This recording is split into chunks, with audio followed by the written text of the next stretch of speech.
Hello student, good morning. Student, आज हम पढ़ेंगे रदरफोर्ड एटॉमिक मॉडल। कल हमने पढ़ा था थॉमसन एटॉमिक मॉडल। तो जो थॉमसन एटॉमिक मॉडल था वो क्या था? Like a plum pudding model था।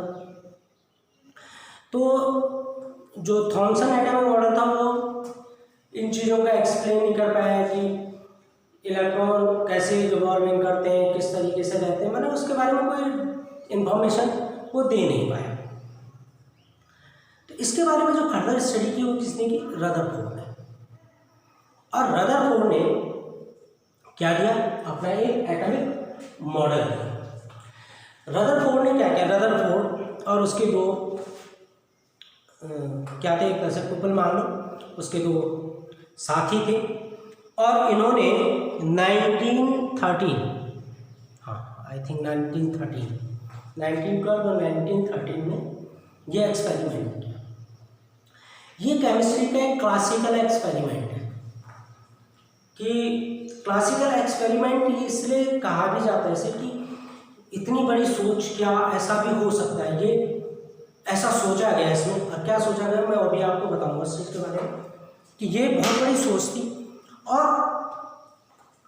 क्या इस तरीके से भी एक्सपेरिमेंट हो सकता था, ये उस जमाने में बहुत बड़ी बात थी। अब रदरफोर्ड और उसके साथियों ने क्या किया? रदरफोर्ड के दो साथी थे, एक अर्नेस्ट गीगर और दूसरा था नॉर्थस्टेन। ये दो साइंटिस्ट थे। बल्कि गीगर्स को आपने फिजिक्स में उसकी क्वेश्चन वगैरह पढ़ी भी होंगी।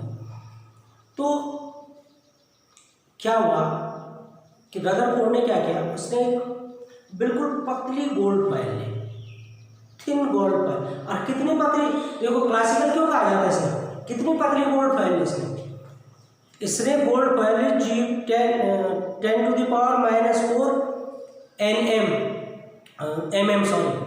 power -4 mm।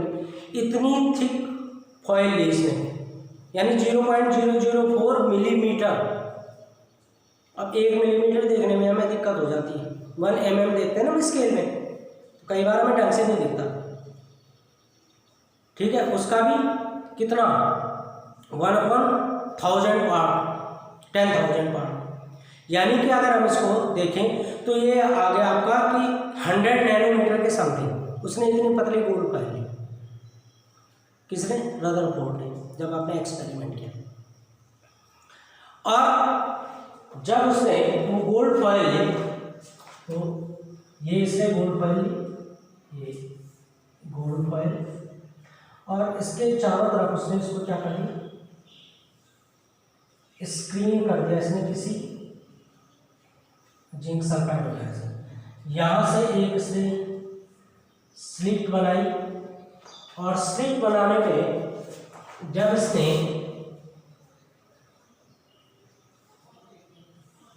यहाँ से अल्फा पार्टिकल की बम्बार्डमेंट की इस गोल्ड कॉइल पे, तो उसने क्या देखा वो मैं आपको अभी बताता हूँ।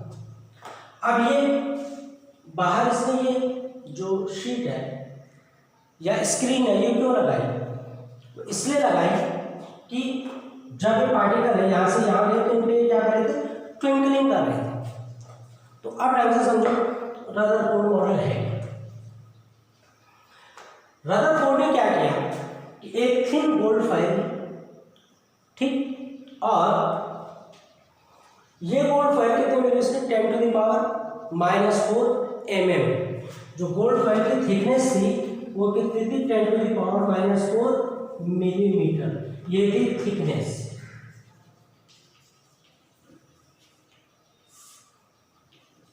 -4 मिलीमीटर। और इस गोल्ड कॉइल पे उसने अल्फा पार्टिकल की बम्बार्डमेंट, ये देखो। अब इसको ढंग से करते हैं।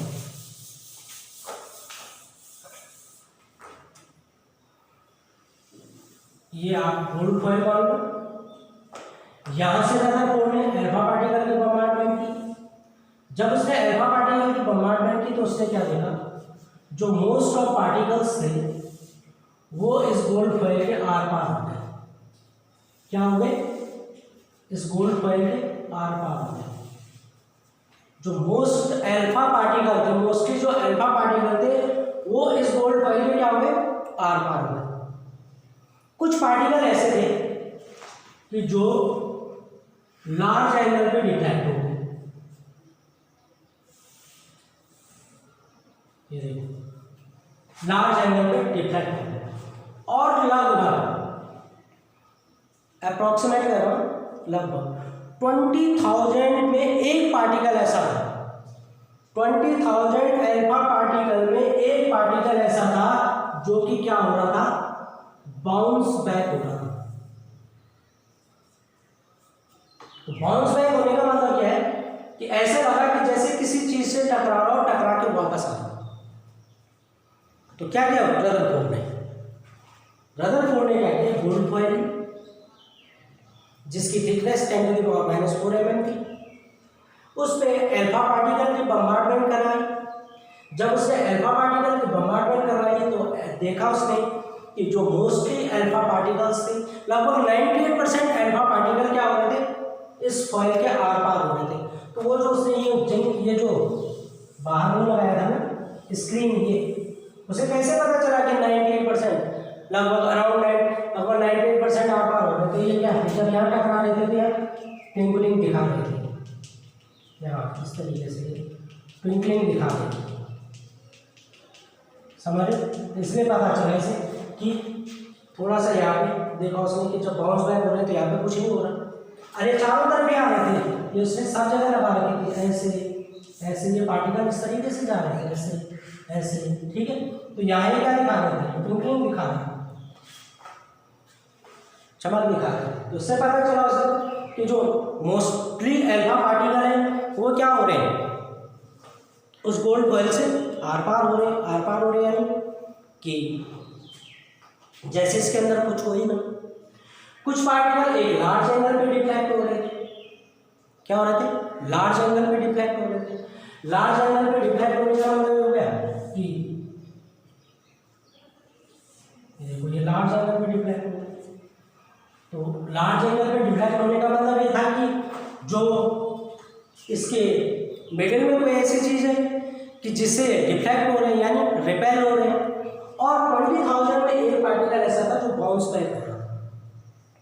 तो ये तो उसने देखा, ये ऑब्जर्वेशन था रदरफोर्ड।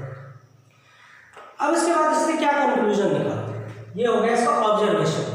अब इसने कंक्लूजन क्या निकाला, क्या बात, रदरफोर्ड ने ये कंक्लूजन निकाला। इसके बाद रदरफोर्ड ने कहा क्या, उसने कहा कि जो एटम है, एटम का मोस्टली पार्ट एम्प्टी है, खाली है, यानी लगभग 98% जो एटम है वो क्या है, खाली, एम्प्टी है, ठीक। दूसरा, जो कुछ अल्फा पार्टिकल एक लार्ज एंगल पे डिफ्रैक्ट हुए, उसके लिए उसने ये कहा कि उस एटम के सेंटर में कोई एक ऐसी पॉजिटिव चीज है, क्या है, पॉजिटिव थिंग्स, क्योंकि अल्फा पार्टिकल क्या होते हैं, पॉजिटिव होते हैं। अल्फा पार्टिकल क्या होते हैं, पॉजिटिव। अब ये रिपेल हो रहा है, अगर अट्रैक्ट होते तो खींच लेते हैं उनको, लेकिन ये क्या हो रहा है, रिपेल हो रहे हैं। तो इसका मतलब क्या है, जब अल्फा पार्टिकल पॉजिटिव है, अरे रिपेल हो रहे हैं, तो यहाँ पे जो चीज होगी वो क्या होगी, पॉजिटिव होगी, यानी इसके सेंटर में, एटम के सेंटर में जो थिंग्स है ये क्या होगी, पॉजिटिव होगी, ठीक। अब जब ये इस पॉजिटिव के नियर अबाउट आ रहे हैं तो ये वहां से क्या हो रहे हैं, डिफ्रैक्ट हो जा रहे हैं, यानी रिपेल हो जा रहे हैं। और 20,000 में एक जो बाउंस बैक हो रहा वो ठीक क्या जा रहा है, उसके सेंटर के पास जा रहा है, इसलिए वो इतना स्ट्रांगली रिपेल हो गया। तो ये कंक्लूजन निकाला रदरफोर्ड ने। तो जो मोस्टली अल्फा पार्टिकल है वो आर पार इसलिए निकल जाते हैं, इसका मतलब एटम एम्प्टी है। दूसरा क्या है कि जो स्मॉल और लार्ज एंगल पे डिफ्रैक्ट होते हैं या बाउंस बैक होते हैं, उसके लिए इसने कहा कि इसके सेंटर में एक हैवी कोई थिंग्स है, और वो जो हैवी थिंग्स है वो क्या है, पॉजिटिवली चार्ज है, इसी कारण ये रिपेल हो रहे हैं या लार्ज एंगल पे डिफ्रैक्ट, बाउंस बैक। ये इसका ऑब्जर्वेशन। इस ऑब्जर्वेशन के बेस पे उसने तब दिया एटॉमिक मॉडल, जिसे क्या कहा जाता है, रदरफोर्ड एटॉमिक मॉडल। अब रदरफोर्ड एटॉमिक मॉडल है, रदरफोर्ड एटॉमिक मॉडल में क्या चीज़ है, रदरफोर्ड ने क्या कहा? रदरफोर्ड ने ये कहा कि जो एटम है, एटम के जो मिडिल में कोई हैवी थिंग्स है, उस हैवी थिंग्स का नाम क्या रखा उसने? न्यूक्लियस। क्या नाम रखा है इसने इसका? न्यूक्लियस। इस हैवी थिंग्स को, पॉजिटिव हैवी थिंग्स को नाम दिया उसने न्यूक्लियस।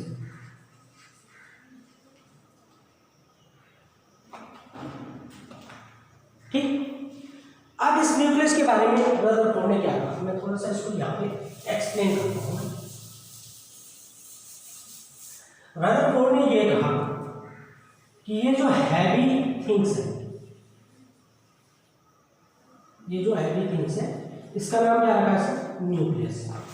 ये जो न्यूक्लियस है, ये किसी एटम का कितना पार्ट है, कितना है? इमेजिन करो, आप ऐसे इमेजिन करो, एक ग्राउंड है, बहुत बड़ा ग्राउंड है,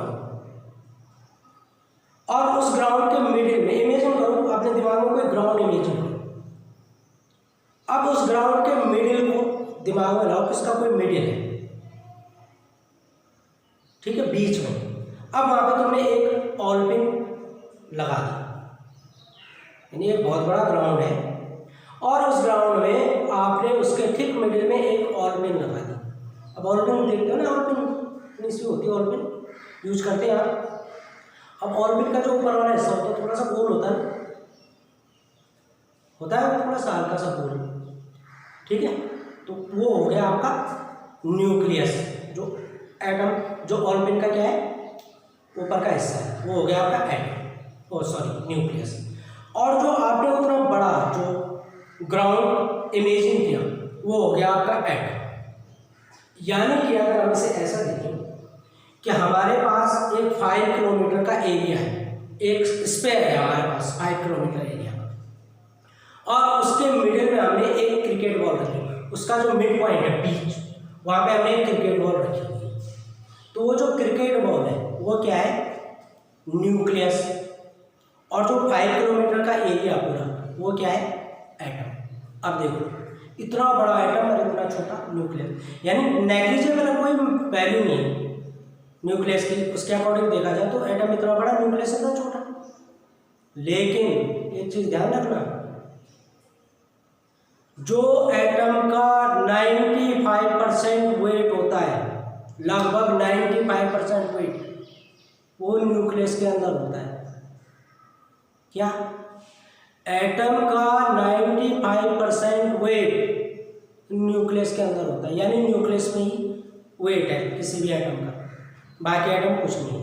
और होता कितना बड़ा है, मैंने तुम्हें अभी बताया कि 5 किलोमीटर का एरिया आपने ले लिया, उसके बीच में बॉल रखा, इतना बड़ा एरिया क्या होता है? एटम। और क्रिकेट की बॉल हो गई आपकी न्यूक्लियस। और इतना छोटा होने के बावजूद एटम का लगभग 95% वेट किसके अंदर होता है? न्यूक्लियस के अंदर होता है। तो इतना इंपॉर्टेंट है न्यूक्लियस। और क्या होता है? Positive charge. अब न्यूक्लियस के अंदर क्या होता है?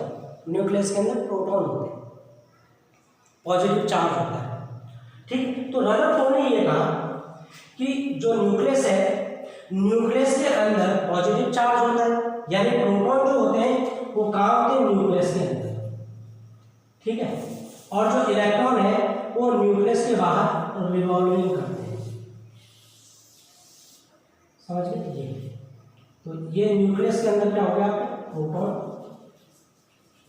और जो बाहर रिवॉल्विंग कर रहे हैं, ये जो रिवॉल्विंग कर रहे हैं आपके, ये क्या है? आपके इलेक्ट्रॉन।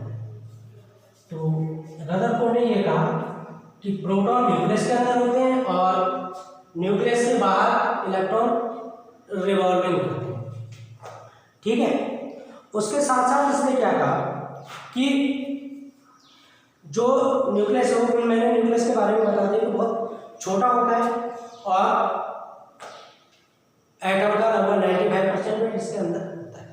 तो ये रदरफोर्ड ने बताया कि पॉजिटिव होता है और इसके अंदर प्रोटॉन होते हैं, इलेक्ट्रॉन इसके ऑर्डर में क्या करते हैं? रिवॉल्विंग करते हैं, ठीक है।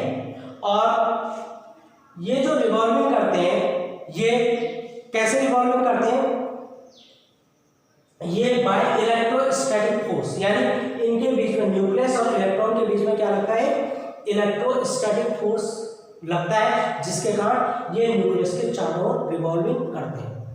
तो ये रदरफोर्ड ने हमें बताया। ठीक है, तो रदरफोर्ड ने क्या कहा कि जो मॉडल, जो एटॉमिक मॉडल है इसका, कि न्यूक्लियस पॉजिटिव थिंग्स है, इसके अंदर प्रोटॉन होते हैं, न्यूक्लियस के बाहर इलेक्ट्रॉन रिवॉल्विंग करते हैं। और क्यों रिवॉल्विंग करते हैं, क्योंकि ये एक फिक्स इलेक्ट्रोस्टैटिक फोर्स से न्यूक्लियस से बने होते हैं, इसलिए ये क्या करते हैं, इसके चारों रिवॉल्विंग करते हैं। ठीक है बच्चों, तो ये था आपका रदरफोर्ड एटॉमिक मॉडल। क्लियर। तो रदरफोर्ड ने क्या कहा, रदरफोर्ड ने हमें इन चीजों के बारे में ये बताया। अब रदरफोर्ड मॉडल क्यों फेल हो गया, इतना बड़ा क्लासिकल एक्सपेरिमेंट है, ये क्यों फेल हुआ, कैसे फेल हुआ, तो ये ऐसे फेल हुआ क्योंकि जब रदरफोर्ड ने ये मॉडल दिया था उसके कुछ टाइम बाद मैक्सवेल ने अपनी थ्योरी दी थी, और मैक्सवेल ने इलेक्ट्रोमैग्नेटिक रेडिएशन थ्योरी दी। उसने ये कहा कि जो स्मॉलेस्ट पार्टिकल होता है, फोटोइलेक्ट्रिक पार्टिकल होता है, स्मॉलेस्ट पार्टिकल जो होता है वो जब रिवॉल्विंग करता है या मूवमेंट करता है तो वो क्या करता है, एक रेडिएशन को इमिट करता है। क्या करता है, रेडिएशन इमिट करता है, रेडिएशन निकालता है। यानी जब वो रिवॉल्विंग करेगा या एक जगह से दूसरी जगह बहुत फास्ट स्पीड में जाएगा तो क्या करेगा, क्या करेगा, एक रेडिएशन इमिट करेगा। और जब ये रेडिएशन इमिट करता जाएगा, सपोज ये इलेक्ट्रॉन है, अब इसको हम देखें,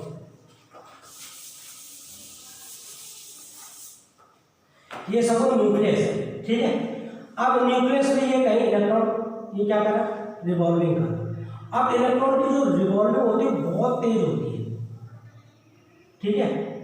अब ये रिवॉल्विंग कर रहा, जब रिवॉल्विंग कर रहा तो अकॉर्डिंग टू मैक्सवेल थ्योरी क्या कहती है कि जब कोई स्मॉलेस्ट पार्टिकल रिवॉल्विंग करता है या मूवमेंट करता है तो ये रेडिएशन इमिट करता है। अब यहाँ से रेडिएशन इमिट करेगा, एनर्जी कहाँ से मिलेगी, इन नंबर ऑफ सेल्स, ठीक है। अब ये धीरे धीरे क्या है, इनसे जब एनर्जी लेता जाएगा तो ये जो सेल है, ये सेल धीरे धीरे क्या होती जाएगी, सिकुड़ती जाएगी, यानी एनर्जी इसकी, ये क्या करता जाएगा, अपनी एनर्जी को लॉस करता जाएगा ये इलेक्ट्रॉन, और ये इलेक्ट्रॉन लॉस करते करते करते करते करते करते एक टाइम क्या हो जाएगा, इस न्यूक्लियस के अंदर गिर जाएगा। यानी ये इलेक्ट्रॉन क्या हो जाएगा, जब आएगा रिवॉल्विंग करेगा, ये धीरे धीरे रिवॉल्विंग करते करते ये क्या हो जाएगा, इस न्यूक्लियस के अंदर गिर जाएगा, ठीक है। और जब ये न्यूक्लियस के अंदर गिरेगा तो क्या होगा, इसके बाद क्या होगा, ये आया, फिर ये आ गया, फिर ये आ गया आपका, ये आ गया, फिर आपका आ गया ये, फिर आ गया आपका ये, फिर ये रिवॉल्विंग हो गई, और फिर ये आपका ये आ गया, फिर ये आ गया, और लास्ट में ये इलेक्ट्रॉन या इस न्यूक्लियस में क्या हो गया, गिर गया। और जब न्यूक्लियस में गिर जाएगा तो क्या हो जाएगा, खत्म हो जाएगा। यानी इस पर्टिकुलर एलिमेंट का जो अस्तित्व है, जो इसकी पहचान है, वो क्या हो जाएगा, खत्म हो जाएगा। एक टाइम ऐसा आएगा कि इलेक्ट्रॉन अपनी पूरी एनर्जी को लॉस कर देगा, और लॉस करेगा तो वो इस न्यूक्लियस में गिर जाएगा और खत्म हो जाएगा।